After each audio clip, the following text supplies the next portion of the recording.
Good morning. Welcome to the Long Live Alternative Parties podcast. Free Press Media Press Inc., an alternative parties books publisher, sponsors this podcast. I'm Andrew Bouchard.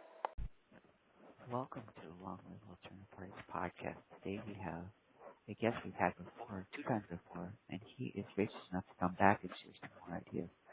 So, welcome to the podcast, Kyle. Thank you. I'm glad to be back. It's been fun the past 2 times. It's been talking to you. Yes. So for those who may be listening for the first time who didn't hear your other episodes, kindly give us an introduction to yourself, a brief biographical sketch. Okay, I can do that. Well, it's nice to meet people who haven't heard me before. My name is Kiel Corkran, and I'm a little bit about myself. I work for the IRS right now, so I'm my day job, and then in my spare time, I do a lot of civic engagement, mainly with the Green Party of Kansas, and a little bit with the Missouri Green Party. So then we're also getting ready for a campaign to run for insurance commissioner for the state of Kansas with me as a candidate. So kind of a little bit. We work your main job and you do a little civic stuff on the side. Good job. Good job. Big, fine way to fit that all in. Yeah, it's a balancing act for sure. I find having a schedule helps. Sure. So today you are here on the program to talk about your housing ideas. So kindly explain that to us. What do you have planned for housing in your area, and how are you addressing the issues in your area, such as homelessness, that your area faces, as well as many areas across the nation? Yeah, okay. I can give you a little. Well, we came up with the Kansas Green Party came up with a little bit of facts concerning the situation, so I can give it some of that about people. So Kansans who are behind on rent, most of them are unemployed too. 58% unemployed, 84% of low income, which is we're categorized at the low as $50,000 a year.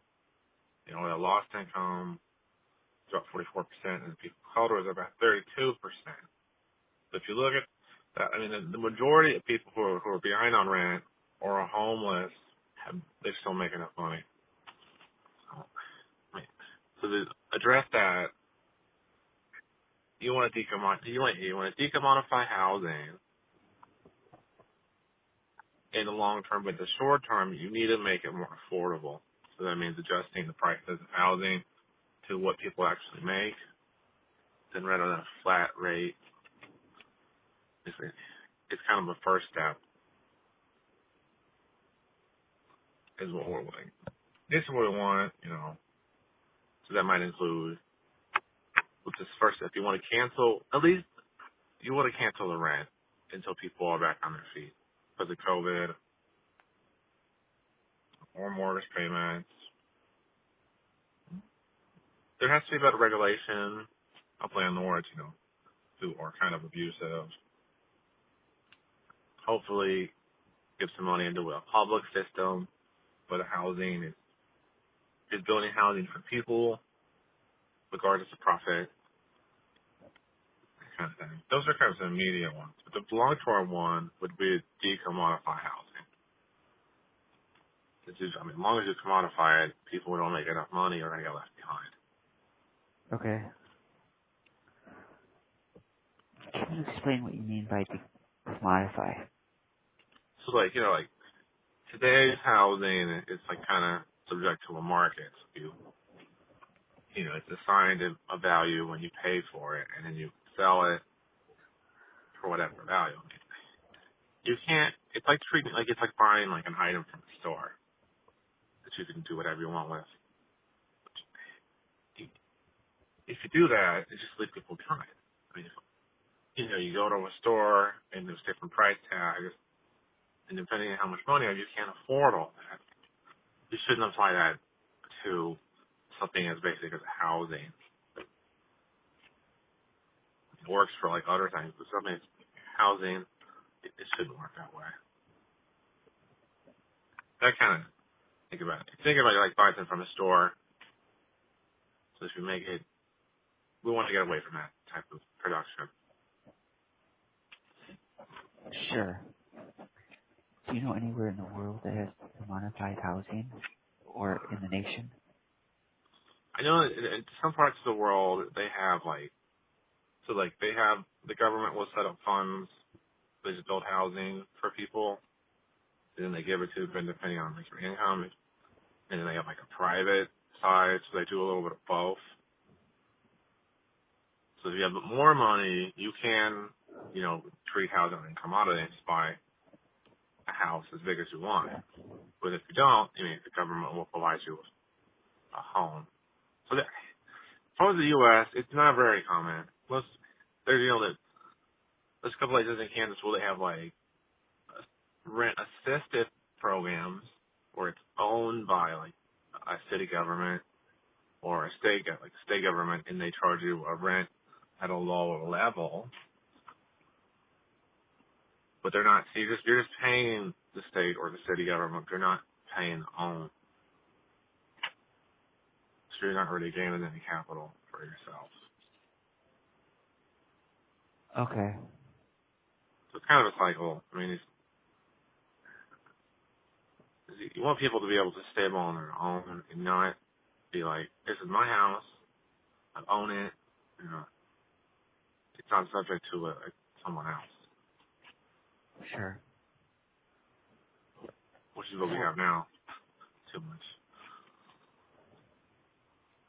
So what about the sliding scale? Is that implemented anywhere? Is that an intermediate step? Is that okay to do? What do you think about sliding? Yeah. I think it's more intermediate. Eco-modify housing is a long-term shift for we have to be ready for it as a society. Sure. Which I think we can get to it eventually. I think that program, more affordable housing, maybe guaranteeing everybody some type of basic housing as a step. I say, if you can only make this money, this is what we expect you to pay. That's reasonable to you, to your income.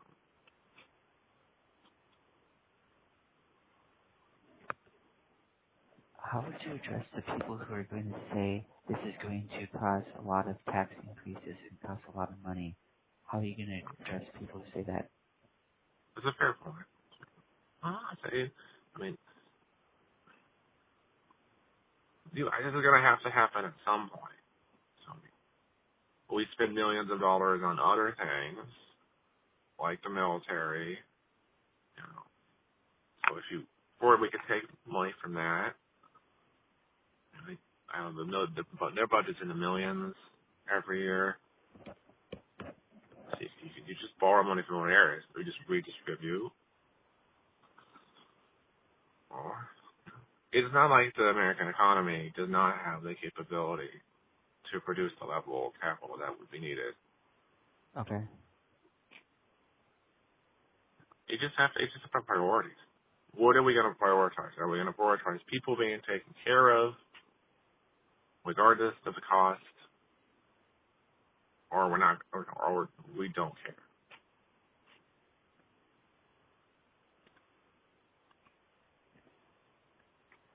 It's a tricky way. It's a good question, though. Sure. So, what other objections do people have to this, and how do you overcome them? The pay one is a common one. If how we gonna pay for it, or if we say housing is free, and then where's all that lost money gonna come from? That's common too. You give people free stuff, they're not gonna work as hard. A lot of those answers come from capitalism. If we're gonna do free housing, then there's probably gonna be a lot of change in other areas of society. So less of a value on monetary stuff and more about just connecting with humanity. So you see this program as something that could have a ripple effect to other programs? Yeah, I think housing is such a basic need for someone to be productive and fulfilled in their life. And if they feel like it's secure and they have a place of their own, they can't be taken away. It isn't determined by how much money they have in their bank account. I think it will see a greater impact on society. Happier people are more productive. Sure. Maybe people would want to get more jobs, and they would feel comfortable, they'd be more innovative or disciplined, less stress, just have more time to do stuff. Sure. I did hear on some podcasts that there's more innovation in the European countries that have the bigger safety nets because people don't have to worry about losing basic things like healthcare. Yeah. So we see that the same as with housing. If people don't have to worry about their housing, they would be more innovative in entrepreneurship and other such endeavors. I think so. I just think a lot of time people's potential are held back because they're worried about just surviving. You're working, you have rent due and you only make $600 and the rent's $700 because your hours got cut. You're not going to worry. You're not going to have time to focus on starting a business or some type of new service or new idea. You have to figure out how to pay the rent. Sure. So on one of our other episodes that we discussed this program a little bit, and you mentioned how you had some ideas for transitional housing for people who are homeless, such as rooming houses. Can you explain how this works for people who are homeless, since if this program is going to be implemented to whatever degree it's going to come in the society that we're in and we have homelessness, so how do we bring people from homelessness to homes with this program? It's a fair point. I think the first step is you need to get locations for people to move into. Okay. That's for securing number of houses or to do this. And then second, once you get the house, you need to figure out what your capability is. So maybe to start out, you have like 2 houses. So maybe that's 2 families of 4.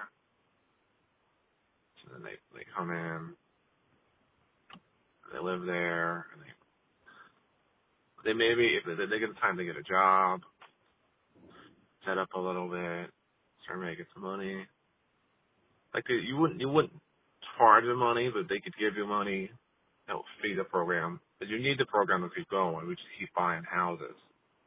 Sure. You just give it away. So it's more of like I don't want to call it rent because it's not going to be a landlord kind of thing where you're like, get out if you don't pay me. Yeah, and you would try to get grants and the community help, community funds. So you just kind of, the idea was just keep replicating it. Move people in, you raise money, you buy some more houses, move people in. I don't know, yeah. Eventually it gets so big and so well known, it's just the funding's already there. And you just buy a house and then give it to somebody. They help you or not, and you start over.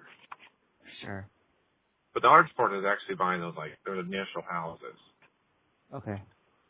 Yeah. Because you have to, buying one house and then raising awareness of what you're trying to do.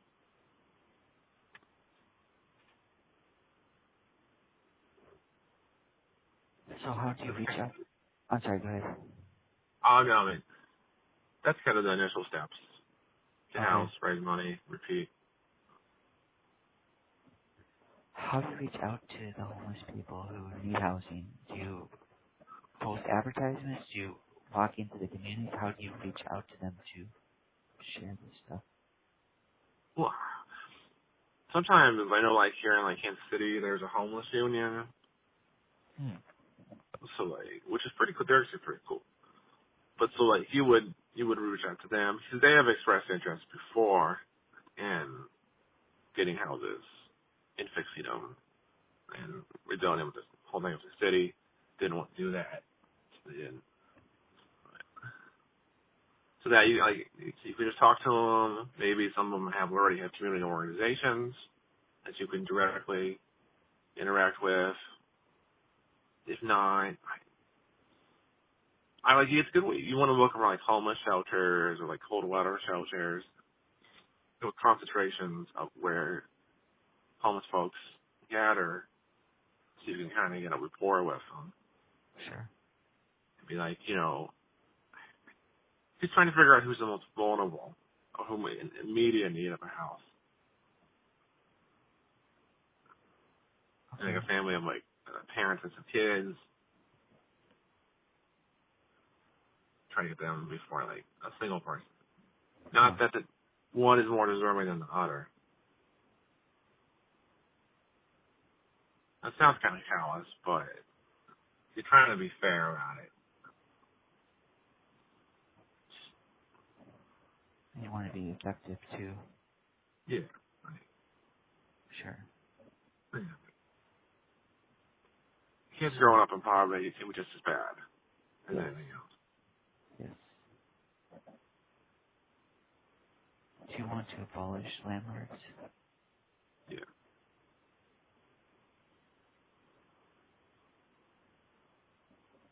Like sometimes I volunteer at a cold weather shelter. I mean, so I try to get to know people there too. So you just volunteer as well if you want to like get engaged with homeless folks. Just to That's get good. down at their level. Sure. So, do you want to abolish landlords? I do, yes, I do. And tenants. And tenants, okay. Both of them. Because if you abolish landlords, I mean, the tenants won't really exist anymore, too. Okay. I just think it's an old system that was useful a couple hundred years ago. But it's 2022. We don't have to keep doing the same stuff. Sure. So how do we dethrone the landlords because they have so much power? That's a good point, yeah. Part of the problem is they hold so much capital in the form of just public property or private property. Yes. That's part of where, I mean, they own all this stuff. I mean, I don't know if in Kansas City we have corporations that own large portions of the city in terms of housing. Some of them aren't even in, like, the country. They're in other parts of the world. Oh my. Like I think there's one based in Israel that owns an apartment buildings downtown KC You would have to get them to either you abolish private property in a way that makes it where you can't just buy something for an intention just to make a profit off someone or income. Okay. So it goes hand in hand with abolishing private property. Yeah, I mean they are allowed to get their power also because they can buy the law. I mean it's legal for them to get a property and then use it to make passive income.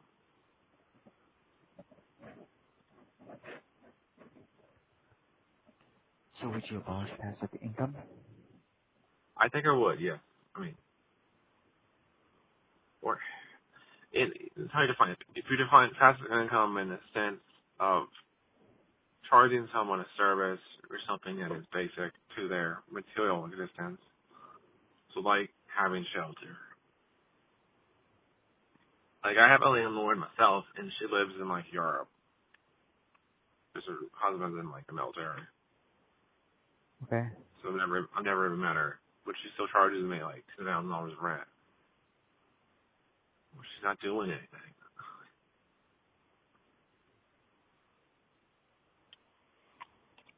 Huh. That goes very deep. Yeah.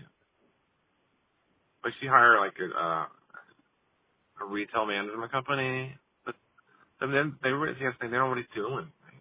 They check in maybe in a couple months. So there's not even really a service being provided. I mean, she just owns the house on a piece of paper.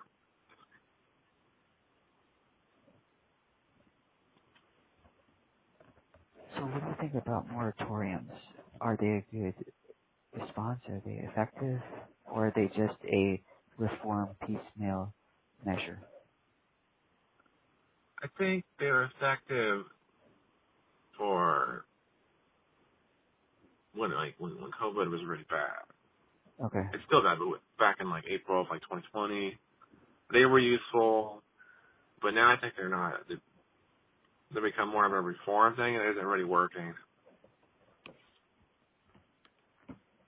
Okay. People, I mean, you're not fixing the underlying issue. Is that people don't make they can't just there's 86 people who don't make enough money who are behind on rent right now. But you can say rent is canceled for a couple months, but then they just go and ask you for the sum of that when it's over, and they're already behind. They can't pay it. Sure. So what if we raised those wages to a good level? Would that solve the problem, or do we still need something more?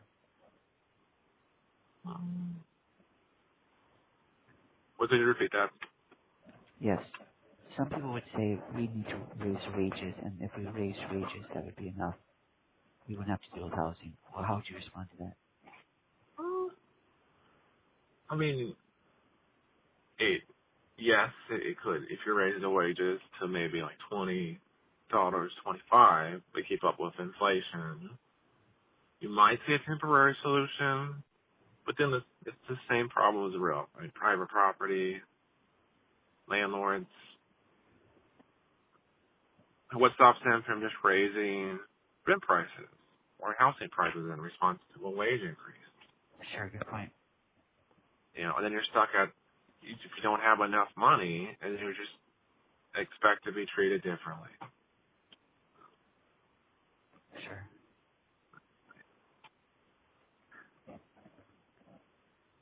I mean, it's a fair point because wages should have gone up a long time ago to keep up with inflation. Sure. So do you have a name for this housing program of yours, the initiative?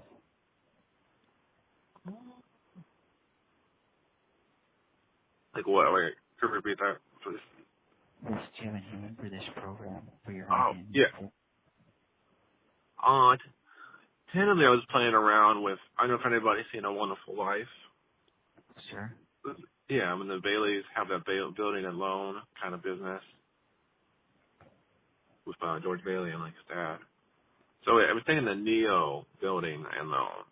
Because I really like that idea in that movie of what they're trying to do. Could be something like that. Okay. The premise is kind of in that movie they build housing, and it's implied they don't make any money off it. Huh. Either they don't make any money or they're always in the negative.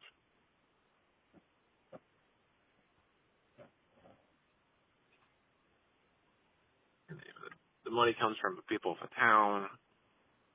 They get money because they want to they're trying to help the community get out of a crappy landlord. Sure.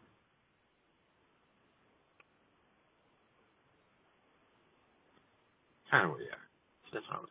Tentatively, that's what the Neo building and loan. Say that again, Neo what? Oh, Neo building and loan. Okay. Yeah. NBL for short. NBL for short. Okay. So if somebody wants to get involved in this housing program you have, in whatever fashion, donate, volunteer, give ideas, where would they go and how would they get involved? So they get, we have a Facebook, Casey Greens, so they can just leave a comment about they want to talk about it, or they want more info when we get back to it. And then we have the state or the local party has a KCK Green Party at gmail.com that you can send an email about for an inquiry, or you just want to volunteer, or you want to talk more. I'm always open to talking about anything that I've said. Trying to be transparent about that. And then we have, right now, our local meetings are on Wednesdays, but the focus is mainly about the insurance commissioner campaign. So if you want to volunteer that, we're always looking for people for that. Sure. And then, yeah, with a little bit of a focus on the Neo building alone. But see, once that, next month we're going to start collecting signatures out in the field for the independent nomination. Okay. Yeah. So like the Neo building was, it's in a development stage right now. All right. Yeah. We're always looking at some of the meetings. We're looking for people, always looking for increased membership for the local. Or if you just want to come to a Green Party meeting, you don't have to be a member. Well, it's always open to the people. Sure.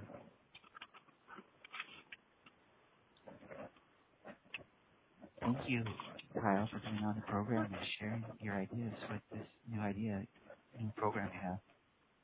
Thank you. I've been thinking about this for a while, so I mean, it's good I can get out there and see if I can get people's opinions, feedback, criticism, always welcome to improve it. That's very minded of you. That's great. I mean, we don't get anywhere without working together, I believe. Sure. All right. Thank you for coming on the program today. We appreciate your views. All the best to you, your party, and this initiative you're getting going.